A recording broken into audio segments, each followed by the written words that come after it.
نبی پاک کے غلاموں،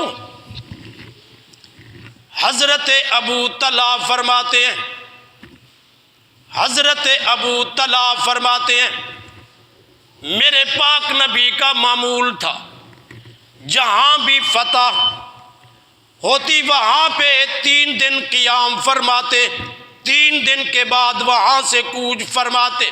بدر کے موقع پر بھی جب 3 دن گزر گئے، شام ہوئی، اللہ کے نبی بدر کے اس کنویں پر صحابہ سمیت تشریف لے گئے جس کنویں میں ابو جہل کو ڈالا گیا، امیہ بن خلف کو ڈالا گیا اور باقی کفار کے سرداروں کو ڈالا گیا۔ میرے پاک نبی اس کنویں پر کھڑے ہیں اور فرما رہے ہیں ابو جہل، امیہ بن خلف، او شیبہ، او عقبہ، او فلاں فلاں، اگر تم اللہ رسول کی تابعداری کرتے تو آج خوش ہوتے، لیکن میں نے تو اپنے رب کے وعدے کو سچا پایا۔ آپ نے فرمایا وَإِنِّي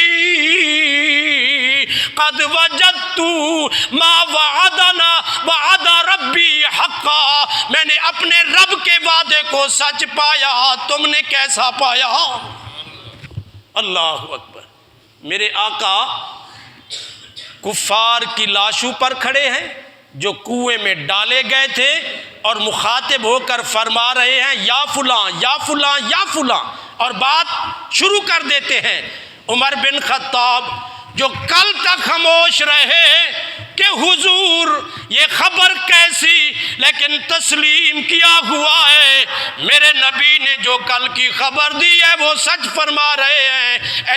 حضرت عمر بن خطاب نے کوئی بات نہ کی، لیکن آج جب اس کنویں پر گفتگو سنی، میرے نبی مردوں سے مخاطب کلام فرما رہے ہیں۔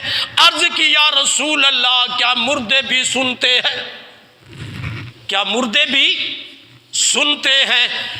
نبی کے غلاموں، مسند احمد میں یہ حدیث کے جملے ہیں، میرے اور آپ کے نبی نے فرمایا ما انتم بِأَسْمَعِ لِمَا أَقُولُ مِنْهُمْ، فرمایا عمر جو باتیں میں ان سے کر رہا ہوں تم ان سے زیادہ نہیں سن رہے۔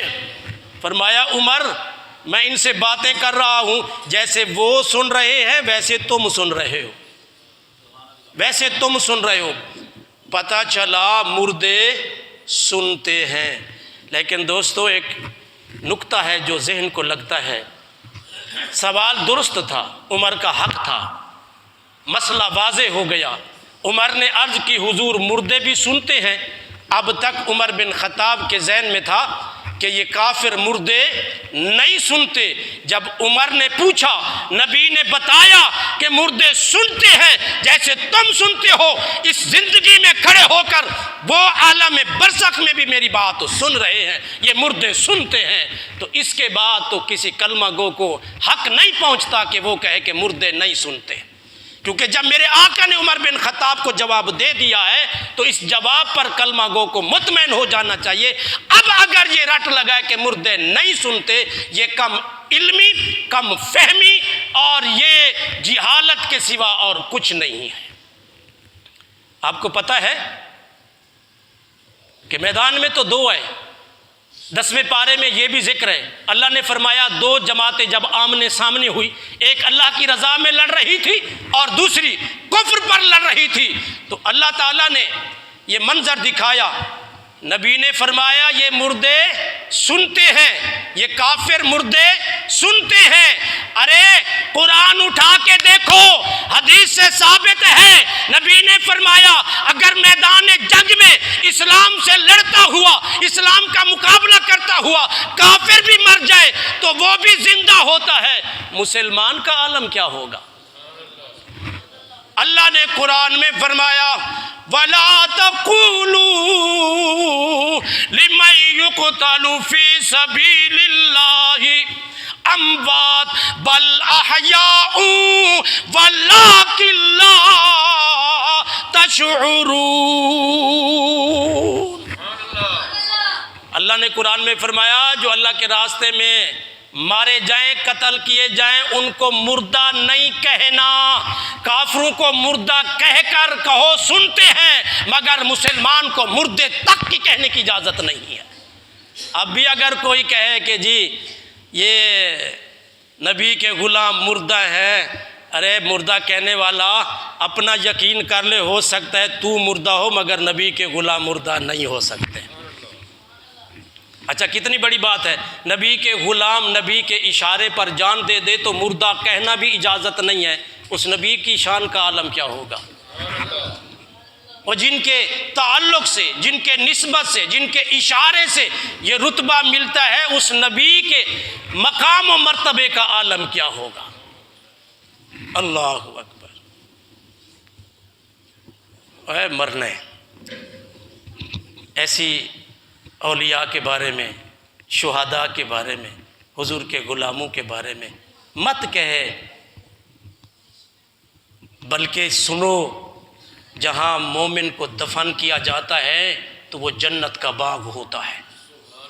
ان کو مت اس طرح دیکھو کہ یہ معمولی قبر ہے، بلکہ وہ جنت کا باغ ہوا کرتی ہے۔ اور کسی عاشق نے کہا کہ دیکھ، یہ سارے عہدے، منصب، یہ غرور، یہ تکبر ختم ہو جائے گا۔ غافل بھولا نہ موت کو، غافل بھولا نہ موت کو، اے دنیا دی شئی او چندنی دی ہے، غافل بھولا نہ موت کو، غافل بھولا نہ موت کو، اے دنیا دی شئی او چندنی دی ہے، کچھ ہوش کر کرنا فخر، کچھ ہوش کر کرنا فخر، اے جندڑی پر رہی چندنی دی ہے، غافل بھولا نہ موت کو، اے دنیا دی شئی چندنی دی ہے، کچھ ہوش کر کرنا فخر، کچھ ہوش کر کرنا فخر، اے آکڑ بنائی چندنی دی ہے، غافل بھولا نہ موت کو۔ اتھوں ٹر گئے کئی اولیاء او پردہ وٹے کل انبیاء، او پردہ وٹے کل انبیاء، کئی پہلوان رستم زمان، کئی پہلوان رستم زمان، اے شہرت ہے پئی چندنی دی ہے، غافل بھولا نہ موت کو۔